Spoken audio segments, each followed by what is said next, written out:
salat fardu subuh yang alhamdulillah kita bersama-sama dapat melaksanakannya dengan secara berjamaah, yang mudah-mudahan dengan terlaksananya salat subuh secara berjamaah, pahala yang kita dapatkan pada pagi hari ini sempurna dari Allah Subhanahu wa Ta'ala, dan barokahnya semoga mengalir kepada keluarga kita, keluarga besar kita, lingkungan kita masing-masing. Amin ya rabbal alamin. Kemudian salawat serta salam terhatur, tercurah, teriring ke hadirat Nabi kita Nabi Muhammad SAW, berikut keluarga besar beliau dan juga para sahabat, para pengikut dan umat beliau ila yaumil qiyamah.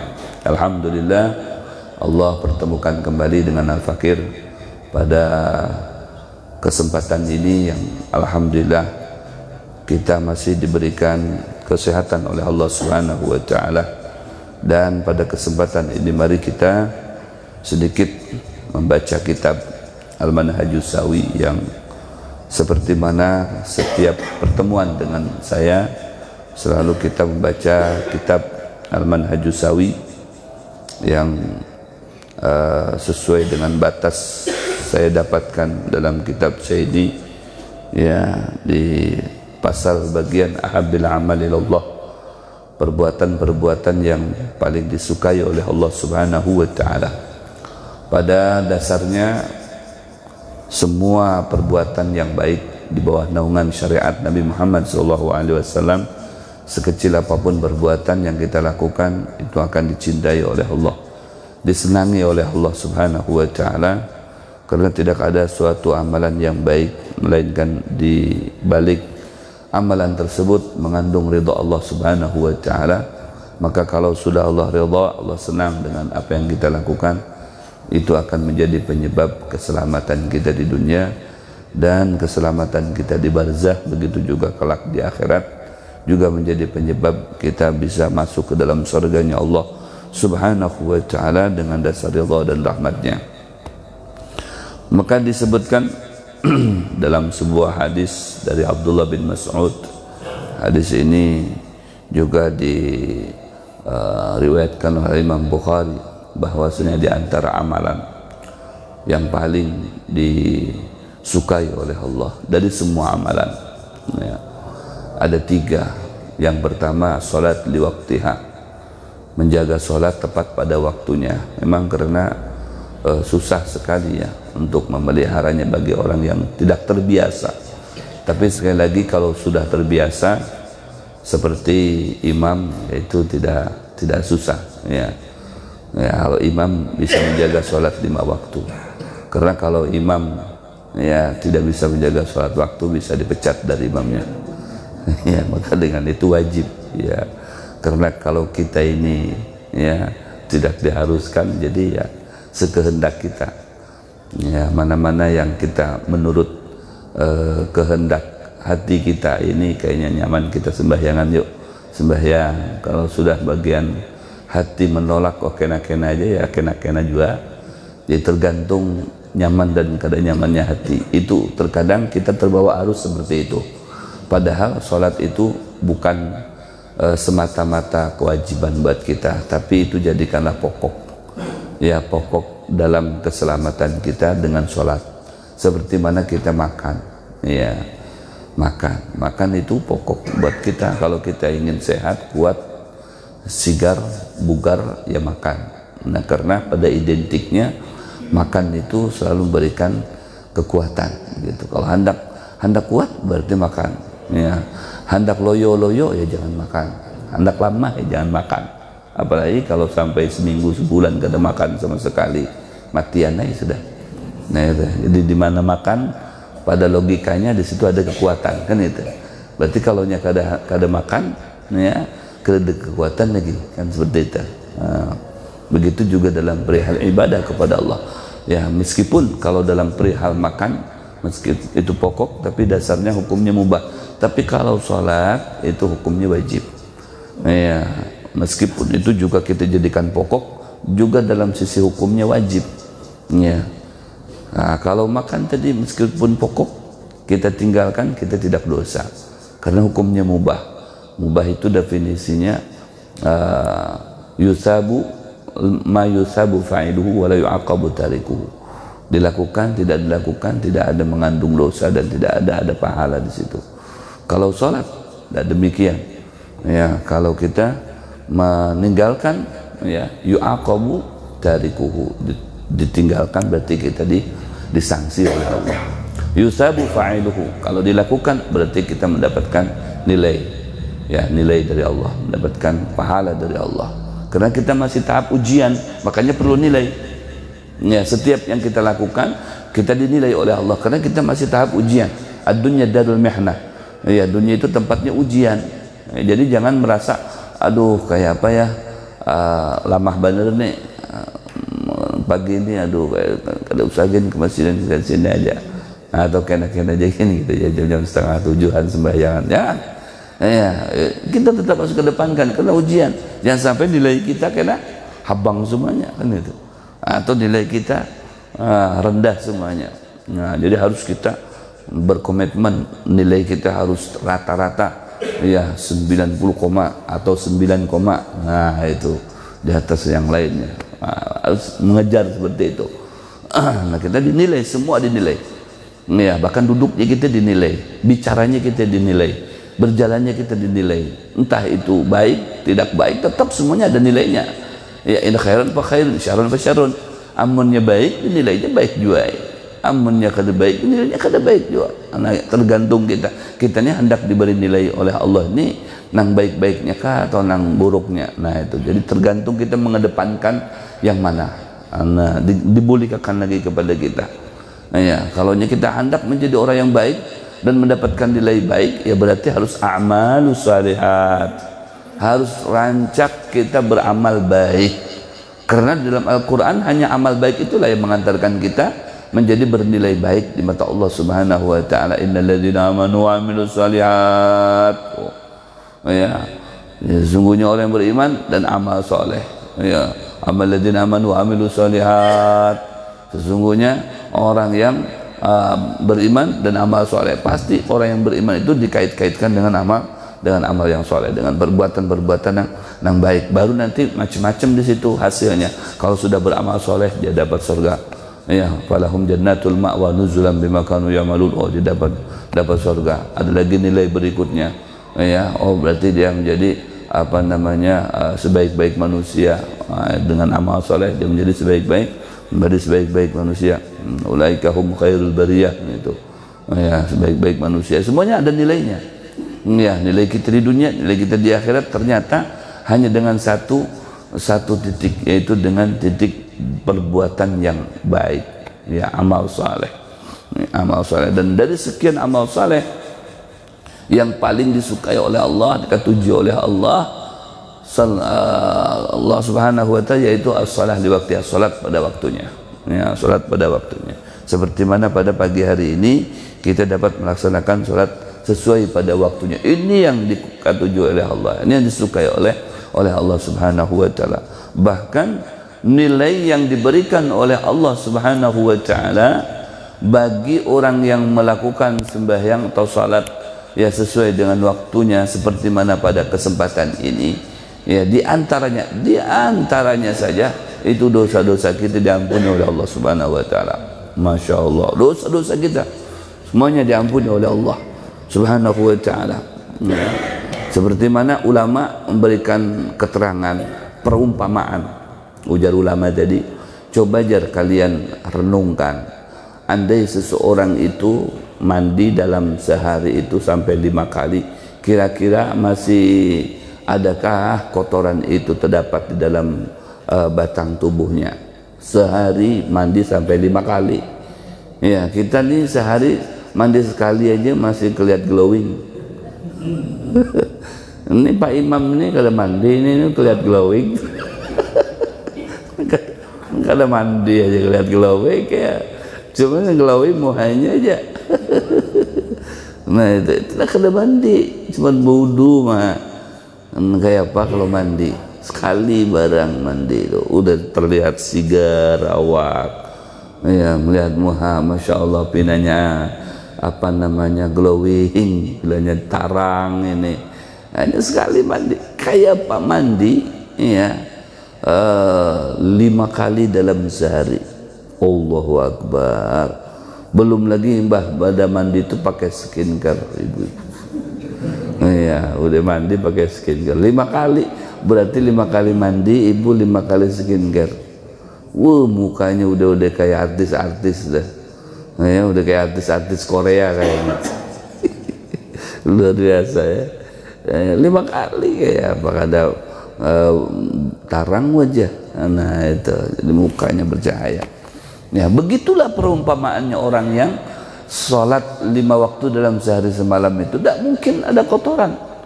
Adapun kotoran kena singgah, nah disapu kembali habisan, ya bersih lagi. Kena ada lagi singgah habisan, bersih lagi. Ada lagi ya seperti ada melihat kotoran sehingga ke rumah kita disapu lagi habis, disapu dibersihkan terus ya. Sholat itu juga bukan berarti kita niat sholat untuk membersihkan dosa, tidak, tapi secara fungsionalnya itu sholat itu untuk secara otomatis gitu ya, secara otomatis membersihkan segala kotoran, karena memang intinya untuk memberikan nilai plus bagi manusia.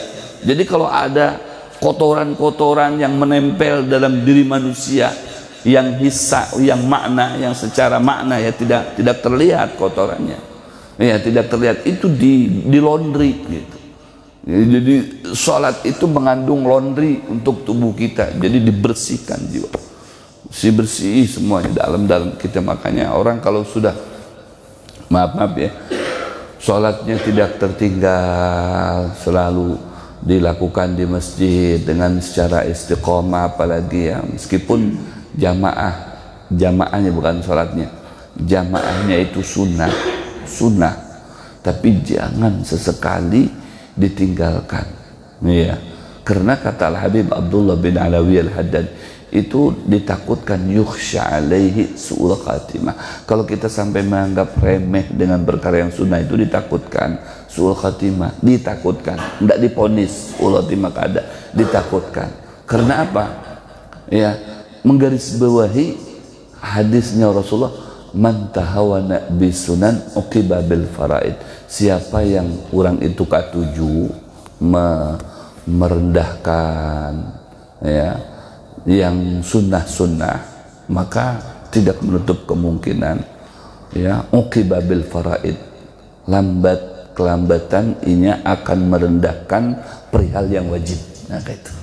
Kalau sudah terbiasa merendahkan yang sunnah ini, kena nang wajib kayak itu juga. Nah kalau sudah kayak nang wajib ya direndahkan, kada pati dihirani, ya kena terlambat, imbah terlambat kena ditinggalkan. Nah imbah ditinggalkan tamatan, nah selesai itu sudah. Kalau sudah tamatan itu, nah ya, di dunianya sudah tamat itu sudah. Ngalih. Nah, jadi memang ada tahapan-tahapannya, jadi hati-hati ya, jangan sampai ditinggalkan. Meskipun artinya ini sunnah, justru dengan sunnah ini akan membangkitkan semangat melakukan yang wajib. Nah begitu, karena yang sunnah ini ada meraitnya dengan yang wajib. An-nawafilu jabran lil faraid, karena yang sunnah itu akan membantu menyempurnakan yang wajib. Nah itu fungsinya yang sunnah. Makanya kenapa kita dalam berwudu itu sampai 3 kali basuh muka, 3 kali basuh tangan, 3 kali kaki, 3 kali semuanya 3 kali ya, supaya dengan 3 kali tadi itu jadi sempurna. Yang wajib, yang tertinggal, yang kada takana banyu bagian wajah, bagian tangan, kaki itu bisa merata semuanya, karena yang wajib yang sunnah di situ dilakukan. Yang sunnah di situ dihirani. Kalau ngambil yang wajibnya doang, muka sekali, tangan sekali, kaki sekali, supaya ini sekali, kalau pas kada takana banyu di bagian titik yang wajib tadi itu kada sah. Maka yang sunnah tadi itulah takutnya kada di sini atau bagian di mana ada satu titik yang wajib, maka sunnahlah 2 kali, sunnahlah 3 kali dibasuh lagi, itu aja. Begitu juga tangan, ya, begitu juga kaki, Ya begitu juga kepala, supaya kenapa? Menjadi sempurna. Yang wajib tadi itu karena dilibatkan yang sunnah.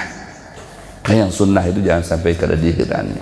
Ya perkara berjamaah kan sunnah, berjamaah ini sunnah, tapi jangan sampai artinya dengan sengaja ditinggalkan. Lain halnya kalau memang ada sesuatu yang tidak bisa ditinggalkan, tapi kalau memang masih bisa dilakukan, lakukan yang sunnah, artinya dengan berjamaah. Karena apa? Menyempurnakan tadi itu. Ujar Nabi, ya, salatul jamaati tafdulu salatal fardhi bi 27 darajatan. Tuh coba bayangkan. Menjadi lebih sempurnanya yang wajib dikarenakan dilakukan ya dengan yang sunnah, yaitu berjamaahnya, sehingga Allah berikan gambaran lewat lisannya Rasulullah, ya, satu kali yang wajib berjamaah dilakukan itu, ya, bandingannya 27 kali lipat lebih unggul ketimbang yang melakukan sholat wajib itu sorangan. Nah kan itu, nah, satu. Yang kedua, ketika sholat itu dilakukan dengan secara berjamaah, ya, secara berjamaah, maka hukumnya secara ilmu syar'i, ya, asalkan sesuai dengan syarat dan rukunnya, pasti hukumnya pasti diterima. Oh bayangkan, hukumnya pasti diterima. Kenapa pasti diterima? Karena Allah banyak memandang dari titik-titik sholat yang dilakukan oleh jamaah. Imamnya dipandang, oh imamnya pertama tuh imamnya dipandang. Makanya paling sugih ini karena di akhiratnya imam ini. Masya Allah, di dunianya sudah sugih, di akhirat tambah sugih. Masya Allah, dipandang sama Allah imamnya. Lihat imamnya, jadi imam. Ini kayak apa nih sembahyangnya nih? Wah nih bagus. Kalau sudah imamnya, bacanya Bismillahirrahmanirrahim. Wah ini pinanya khusyuk nih saudara. Pinanya nih baras ada. Khusyuk nih kalau sudah baras ada khusyuk, apalagi baras banyak, duit banyak, ya kan? Jangan bang bini banyak. Itu sudah, wah pinanya nyaman nih, melihat baras banyak, duit banyak, wah ya sudah, yang khusyuk bacanya. Nah, yang lain sudah diumpatkan ke situ, ke imam tadi itu. Malaikat jadikan semuanya sholat subuh di masjid meninjau ini sempurna. Nah, kada dilihat yang lainnya, kada usah. Aku sudah melihat imamnya itu, nah subhanar jadi. Nah, ya, duit banyak, baras banyak, selesai. Bini senyum, dah sudah. Lain kalau bini marangut, dah sudah. Kada berarti duit banyak. Kalau bini senyum, sudah nyaman, dah sudah. Ya, khusyuk bacaannya, khusyuk baca surahnya, baca Fatihahnya, wiridnya. Imam dulu dilihat. Kalau imamnya galau, di belakangnya. Ya, kalau sebaratanya galau, sebaratanya mikirin politik, sebaratanya. Allahu Akbar. Ini nomor 1 kah, nomor 2 nih yang dapat kiranya. Nomor 3 kah kira-kira, ya Allah nih. Lagi sembahyang aja. Ya Allah. Nih kira-kira nih kira siapa leh 2024 nih, ya Allah nih. Lagi sembahyang, galau sebaratanya mikir politik. Seumpama tetap jadi Allah, aku jadikan sempurna sembahyangnya. Kenapa? Melihat sapnya lurus, lurus sapnya, ajib, masya Allah. Ya, seumpama sapnya kada lurus, ada yang beberapa ikung mengantuk, temundur, seikok maju. Seumpama ini, kalau umpama nih, cari celah-celah yang sekiranya mengurangi nilai kan, tetap Allah itu masih mencari celah juga untuk menyelamatkan tuh. Nah di situ untungnya kita. Di sisi lain Allah kita mencari mendapatkan celah untuk mengurangi nilai, ya, daripada pelaksanaan ibadah kita. Tapi berbeda dengan Allah, disitulah Allah mencari celah bagaimana untuk supaya sembahyangnya itu sempurna. Berarti kan lebih bagus Allah daripada kita ini. Allah itu mencari celah untuk supaya kita selamat, untuk supaya kita ini sempurna. Itulah Allah itu rahmahnya kepada hambanya itu, bukan hanya semasa di dunia untuk supaya kita ini dalam sisi ibadahnya bisa sempurna. Nanti di akhirat itu Allah itu selalu mencari celah-celah terhadap hambanya untuk bisa menyelamatkan si hamba tadi itu, tidak jadi ke neraka meskipun itu si hamba, ya seumpama meskipun itu si hamba berlumuran dosa. Allahu Akbar, berlumuran dosa. Jadi pernah saya sampaikan atau mungkin sering disampaikan tentang sekelompok umat Nabi Muhammad Shallallahu Alaihi Wasallam. Coba bayangkan sekelompok umat Nabi Muhammad yang dilihat dari sisi ibadahnya kada ada sisi ibadahnya. Allah kesian, dosanya bergunung-gunung, kesalahannya bertumpuk banyak, menjulang tinggi. Aduh, malaikat aja sudah huntal aja ke neraka itu. Ya Allah, pantas sudah si Dendo. Dicari-cari celah. Ya, jar Allah, jangan. Aku maha tahu dengan sidin. Wa izzati wa jalali la ja'altu man akhlasa li bi syahadati kaman kadzdzaba bi adkhiluhumul jannata bi rahmati. Dicari-cari celah. Ujar Allah, jangan hikam gegabah memasukkan hambaku ke dalam neraka, jangan. Kita cari dulu celahnya nih. Aku kada mau hambaku, apalagi umat Nabi Muhammad ini setempat-setempat masuk neraka. Kada dilihati dulu. Kalau masih ada celah untuk bisa menyelamatkan sida masuk ke dalam surga, kenapa tidak? Tuh, coba bayangkan, didapatkan celah.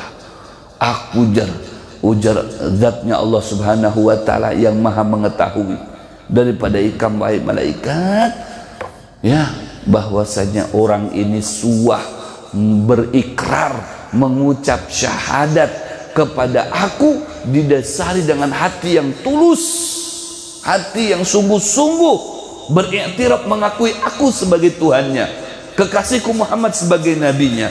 Ini aku dapatkan celah dari orang ini. Adkhiluhumul jannah, masukkan ke dalam surga. Coba bayangkan, secara logika tidak mungkin. Banyak maksiat, banyak dosa, banyak salah secara prosedur. Tidak mungkin, sudah ini tidak ada harapan ini. Tapi karena Allah sayang dengan hambanya, cari celah untuk supaya bisa selamat. Akhirnya selamat. Subhanallah. Di saat Allah menginterogasi satu hamba, ikam semasa di dunia, ujar Allah, adakah duduk di majelis ilmu? Duduk di majelis ilmu, dia termasuk orang-orang yang beruntung. Saban minggu, saban malam, saban pagi, pengajian terus. Ini orang ketika diinterogasi dalam kitab ini, sudah saya sebutkan ceritanya. Adakah semasa ikam hidup wahai fulan menandak murid ikam itu di majelis ilmu? Tuh. Adakah? Masya Allah, ujar orang tadi itu, belum suah. Jawabannya belum suah. Adalah sesekali, entah itu disengaja atau tidak disengaja, ada pasti sesekali duduk di majelis ilmu. Itu akan menjadi hujah, untuk keselamatan kita. Allahu Akbar. Ini yang mencari hujah untuk keselamatan kita, bukan kita seorang. Kita sudah berpasrah diri kepada Allah. Ternyata Allah di situ yang mencari-cari keselamatan kita, celah-celah untuk bisa menyelamatkan kita. Coba aja, kalau memang bujur kadada, ikam merenungkan lagi, adakah suah ikam semasa hidup aku berikan kesempatan untuk ikam di dunia itu berkumpul bersama-sama dengan para asatir, dengan para guru, dengan para ulama di situ. Mungkin acara apakah? Jawabannya belum suah jua. Allah. Dengan siapa ikam nikah 7 berkumpulan. Nah, belum suanya. Oke, taib. Ini ya apa namanya nih, mulai tambuk nih orangnya nih, bukan bongol lagi, mulai tambuk ini. Adakah ajar Allah ikam semasa di dunia nih, semasa di dunia aku berikan kesempatan hidup bertahun-tahun ikam di dunia, sekali barang ajar Allah, sekali barang suah makan bersama dengan ulama, mungkin di satu acara apa ya, pas ada di situ beberapa ulama, beberapa tuan guru ya lagi bermakanan, umpat ikam di situ ya, terdapat ikam di situ, meskipun paling buncu ikam di situ, tapi terdapat di situ bersama rombongan para ulama tadi itu. Belum suah jua ya. Allahu Akbar, ikam nih jar terlalu benar ya Allah. Sudah, coba kayak ini aja, kayak ini aja. Ngaran ikam tuh siapa ngaran ikam? Ngaran ikam tuh nah, adakah di kampung ikam semasa ikam hidup ya, kan ikam ada RT, ada RW ya, atau ada kelurahan, satu kelurahan itu ikam bayangkan tuh semasa hidup ngaran ikam sama dengan ada satu guru di kelurahan ikam. Oh iya, ngaran ulun seumpama soleh, ada ustad, ada guru soleh di situ. Oh iya, di RT 06 seumpama ada ustad soleh atau ngarannya siapa sama gitu. Adakah? Kededa juga kacau ini, sampai ngaran kededan samanya dengan ngaran ulama, dengan ngaran ustadz. Artinya kalau sampai ada nih ya sudah. Kalau sampai seumpama ikam dapatkan ngaran ikam sama dengan guru pengajian di RT sekian atau di kelurahan ikam, sudah aku selamatkan ikam, aku memandang guru pengajian tadi itu, guru ngaji tadi itu, aku selamatkan ikam. Tapi karena kedada, Allahu Akbar, udah ini terakhir nih, terakhir nih. Allahu Akbar. Coba ikam tangati, adakah ini terakhir ikam leh, adakah keturunan ikam, kan masih keturunan tuh, ada apa namanya pakaian pada tuan semalam, pada tuan ikam itu menjadi ustadz atau mungkin menjadi imam di masjid. Wah, ini sudah selamat dah sudah. Selamat sudah. Jadi imam di masjid, orang baik, orang dipandang, ya ditokohkan, ya dituhakan, ya dimuliakan. Adakah? Mungkin kada ikam kada. Kalau ikam itu sudah buntet ikam, mungkin apa namanya? Pakaian ikam kah, atau pada tuan, atau mungkin kuitan ikam surang. Kena aja dilihat dulu, adakah nih kuitanku semalam tuh le, atau pada tuanku nih mungkin jadi penghulu kah, jadi apa? Waduh, kami ini ya Allah kebujuran dari keturunan keluarga nangka itu tuh pang.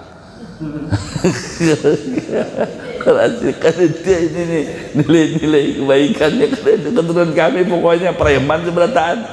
Allahu Akbar. Aduh, cara Allah nih. Sudah, malaikat siap. Kenapa? Untal ke neraka kayak Allah. Jangan dulu, bawa aja ke surga gitu. Kada purun melihat muhanya itu. Dibawa ke surga. Loh, kenapa diuntal ke surga? Ini semua pertanyaan pian zat Allah ya. Tidak ada yang tekanannya. Kenapa bisa masuk ke surga ini? Karena aku maha tahu, lebih tahu daripada sidin dan ikam. Sidin itu berisi kakawalan, wujud kala banyak kayak kawalan. Di antara kakawalan ikam itu ada nangka 7 ke majelis, iyalah. Iya, kalau itu ada aja, nah di situ terdapat di situ tuh. Ya, jadi yang menyelamatkan sidin itu ternyata kakawalannya nangka 7 bermajlisan tadi itu. Sidin diajak ke majlis, sekali barang tapi kawalannya tadi itu anak tujuh ke majlisan bisa membawa ke kawalannya tadi yang ingkar dan majlis itu, masya Allah. Jadi di antara manfaat bubuhan pian ini bisa menyelamatkan kekawalan pian kena, masya Allah, menyelamatkan kekawalan pian. Bayangkan Allah itu mencari-cari celah untuk supaya kita itu bisa selamat, masya Allah. Kalau secara ya logika kalau diambil dari cerita tadi, kan ceritanya bukan fiktif, bukan kayak sinetron bujuran itu citranya, ya cerita-cerita bujuran. Ya kayak apa dengan bubuhan pian? Ya saban waktu ini kita ini menuntut ilmu tarus. Kalau kada di majelis mungkin ada juga lewat televisi, ya kan?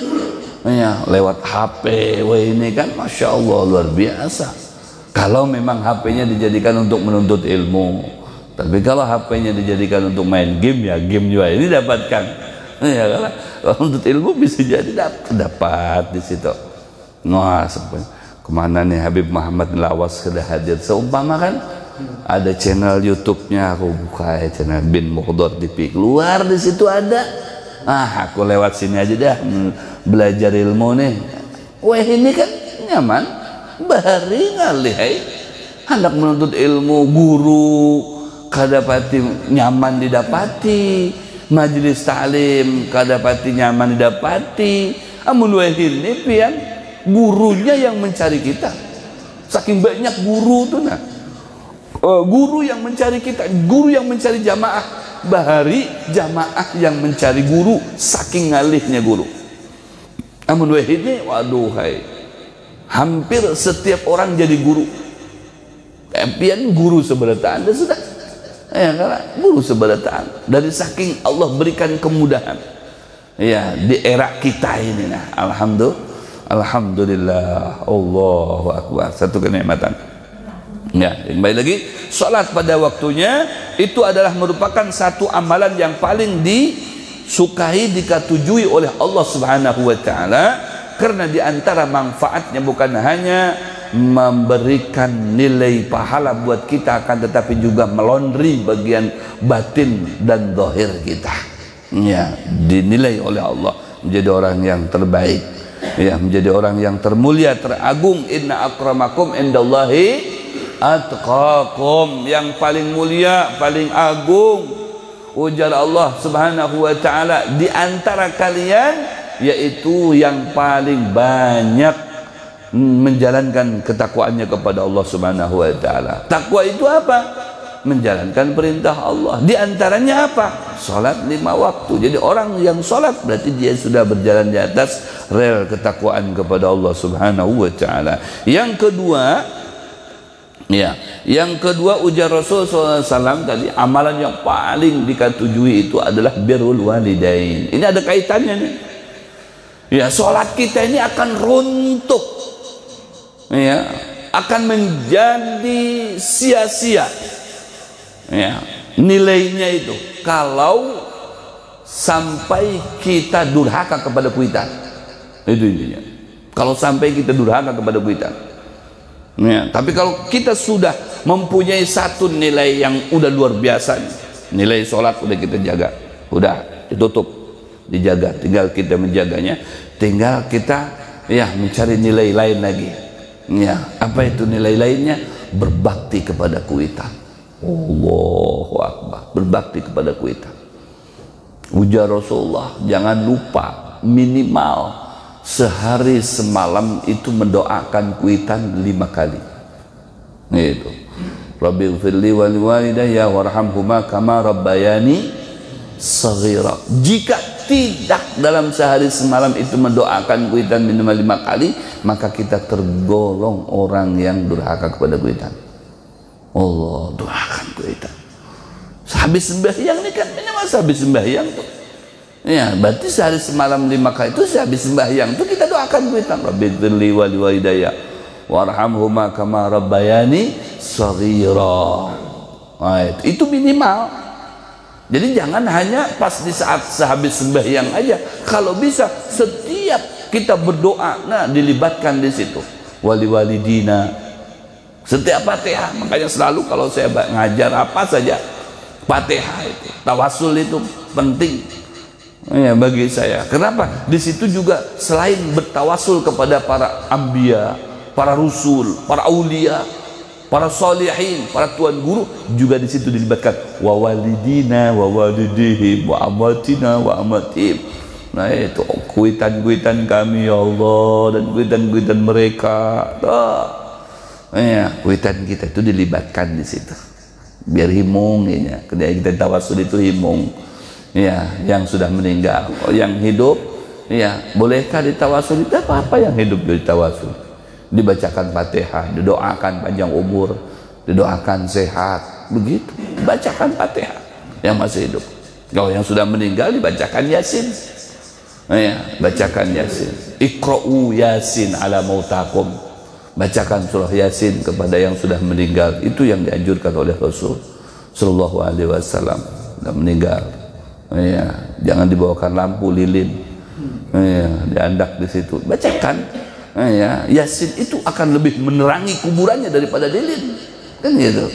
Lilin nggak ada fungsinya. Lebih afdol daripada bawa lilin diandak di atasnya, lebih afdol membawa taburan bunga. Kalau bawa taburan bunga, itu bunga dia akan bertasbih kepada Allah yang pahalanya sampai ke yang dibawa kuburan. Makanya orang kalau ziarah kubur Kabul Hasan, ya, buktikan. Iya, hari Ahad, ya, ziarah ke sana. Nah, pasti ada orang, ya, bersusurungan bunga tadi, bunga-bunga. Ini buat apa, Beb? Buat apa? Mungkin ada yang bertanya. Buat hiasan kuburan, nggak ada warna-warninya gitu. Ada habang, putih, hijau dan sebagainya. Bukan itu. Kita ya minimal kalau sampai ke kuburan itu cuman gini doang. Kadang kan datang ke kuburan cuman gini-gini aja, lihat-lihat. Ya, nggak baca-baca. Datang ke kuburan itu ngapain? Kalau cuman itu kuburannya si fulan, jadi itu kuburannya si fulan gitu. Sudah begitu datang ke kuburan mah napaleh mahleh setelah mamah meninggal nih ulun jadi banyak hutang mahai lah.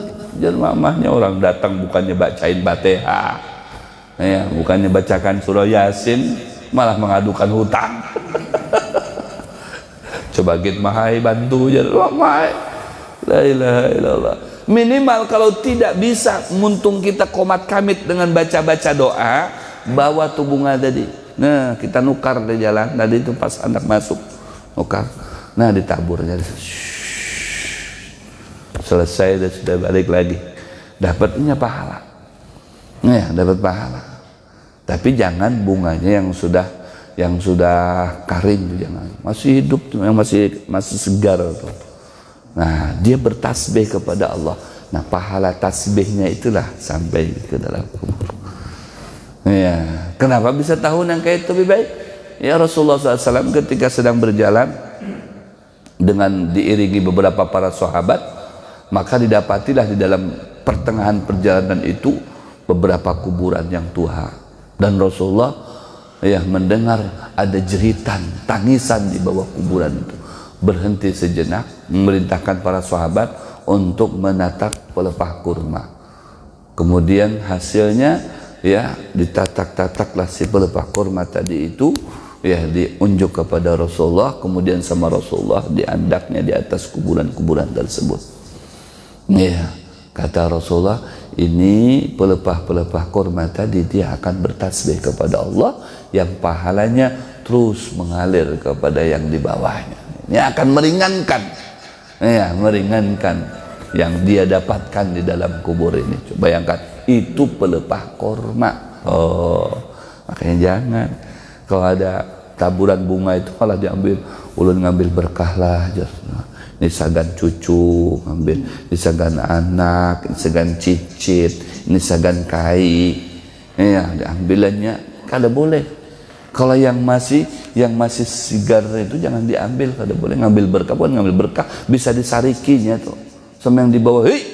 Kamu sudah kada baca tahlil, kada bertawassul, kada baca Yasin, kesini cuman pelangak pelongok.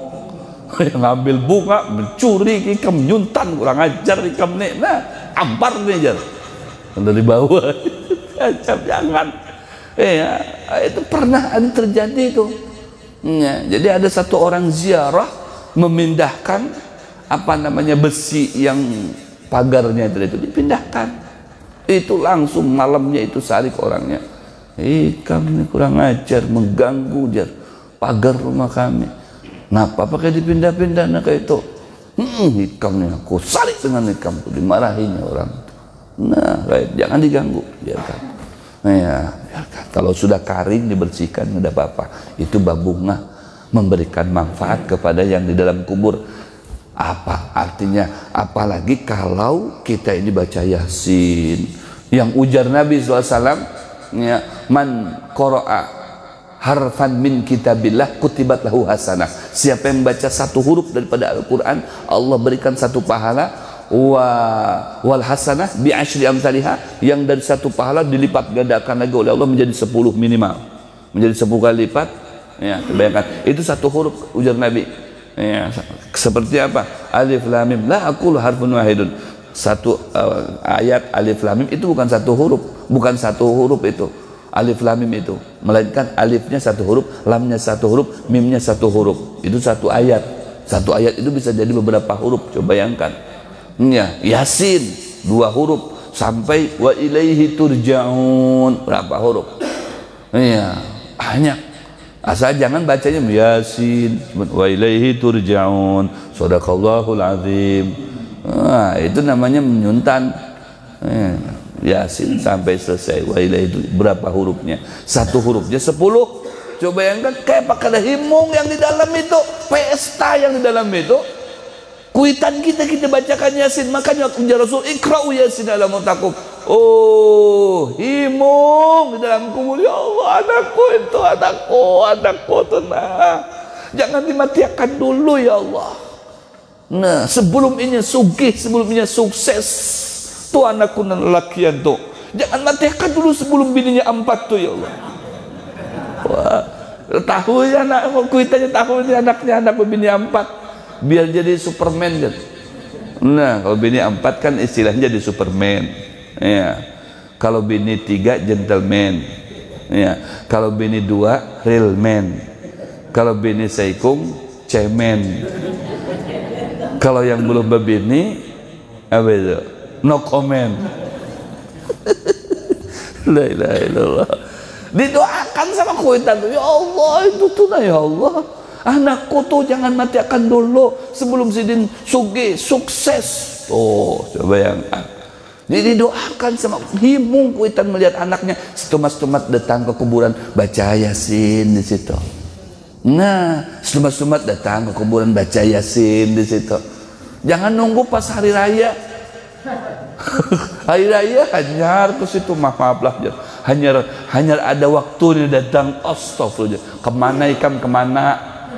Saban minggu ke Big Mall Tarus, dibawa anak bini ikam, aku ke Dihirani, ikam datangi aku setahun sekali. Itu gini udah kada baca Yasin, kada baca apa, ya minta dibayarkan hutang. Ngadu datang kuburan bukannya baca Fatihah. Ini lebaran parak mai seminggu lagi mai. Anak 5 belum ditukarkan baju, belum berzakat pulang. Ini bini sudah marangut tarus. Astagfirullah, kemana ikam tujar mamanya nih? La ilaha illallah. Bacakan Yasin. Kalau kada kau baca Yasin, baca Fatihah, minimal Fatihah. Al-Fatihah hadratin Nabi Mustafa khususan liruhi almarhumah bunda kami, liruh almarhum ayah kami, sebutkan di situ himungnya. Nah, minimal itu dengan apa namanya kuitan kita yang sudah meninggal tuh, yang sudah meninggal tuh, bacakan itu. Kada kawas sampai jauh di Banjar sana, kami di sini Samarinda lebih baik. Kada mungkin juga saban minggu ke sana. Dari sini kita bacakan. Nah, dari sini.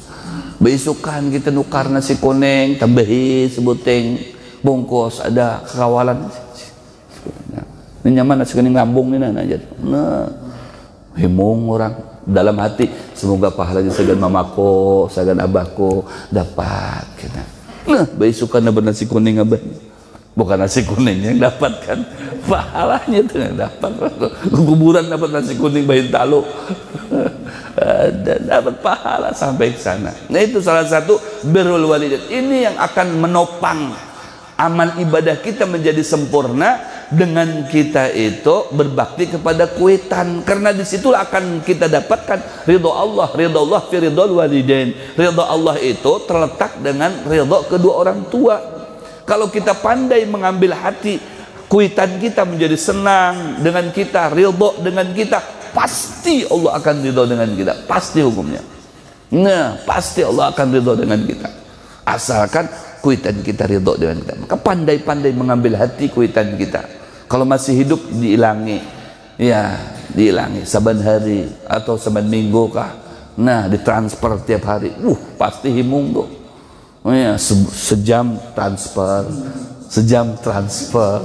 Masya Allah, luar biasa. Saya tadi malam itu terharu. Ada satu anak itu membuat acara, ya acara ulang tahun mamahnya. Anak ini kompak semua bikin acara ulang tahun mamahnya. Ya Allah, dimeriahkannya dengan doa, ya dikiaunya, kekawalan mamahnya, kekawalan keluarganya semuanya, kekawalan anak-anaknya, diramaikan. Setiap anak memberi hadiah dengan mamahnya 1 kilo emas. Coba kalau anaknya 10 ya kan, satu anak 1 kilo emas. Allahu Akbar. Emas murni. Nah, bukan emas nakal di jalan tuh kan. Itu emas karyo namanya. Ini emas murni. Bayangkan coba, satu anak 1 kilo emas. Disitulah nyamannya bayi si anak banyak. Ya kan, pas anaknya jadi semuanya kan, anaknya 15 kilo. 15 kilo. Ini anaknya tiga-tiganya sekilo, 3 kilo. Allahu Akbar, 3 kilo. 1 kilonya aja berapa? Coba emas toh. Bubuhan emas yang tahu. 1 kilo coba, 1 anak. Bayangkan, ya Allah, himungnya kuitan. Nah, kayak itu. Menghimungi kuitan tuh nah. Allahu Akbar. Itu luar biasa, sampai menetes air mata, luar biasa nih lawan kuitan baiknya, subhanallah. Nah ini yang dikatuju oleh Allah subhanahu wa ta'ala, birrul walidain, berbuat baik dengan kuitan. Apapun ya yang kita lakukan dengan kuitan, meskipun dengan senyum, nggak harus kita memberi 1 kilo emas. Kalau memang ada 2 kilo kan ada apa-apa juga. Kalau memang ada, kalau ada 1 gram barang, ya penting ya himung kuitan itu. Nah ada kawan diberiakan gelang, dia diberi 1 gigi emas. Nah aku tukarkan gigi emas. Himung kuitan itu lawan kita, itu himung Allah lawan kita. Kalau sudah Allah ridho dengan kita, kuitan ridho dengan kita, inbisat, artinya terbukalah semua rezeki dan lain sebagainya, nilai kebaikan di dunia ini. Mudah-mudahan Allah subhanahu wa ta'ala menjadikan kita istiqomah dalam sholat 5 waktu, berikut berjamaahnya, dan juga pandai mengambil hati kuitan kita, sehingga kita ada dalam hati kuitan kita menjadi tergolong orang yang birrul walidain, berbuat baik dengan kedua orang tua, sehingga selamat di dunia dan di akhirat. Amin ya rabbal alamin. Al-Fatihah. Bismillahirrahmanirrahim. Amin ya Allah ya rabbal alamin. Bismillahirrahmanirrahim. Alhamdulillah rabbil alamin. Allahumma salli ala sayyidina Muhammad wa ala ali sayyidina Muhammad. Nas'aluka ilman nafi'an wa amalan salihan taqabbala wa rizqan halalan katsiran tayyiban. Na'udzu bika min 'ilmin la yanfa' wa qalbin la yakhsha wa 'amalin la yurfa' du'a'in istajabu lan. Nas'aluka ilman ladunni wal mashrab sablan ya wahhab ya ghani. Nas'aluka ya Allah min dimni birril walidain birahmatika ya arhamar rahimin. Sallallahu alaihi wasallam Muhammad wa ala alihi wa sahbihi wa barik wa sallim. Alhamdulillahi rabbil alamin. Taqabbalallahu minkum. Subhanakallahumma bihamdika nasyhadu an la ilaha illa anta nastaghfiruka wa natubu ilaik. Assalamualaikum warahmatullahi taala wabarakatuh.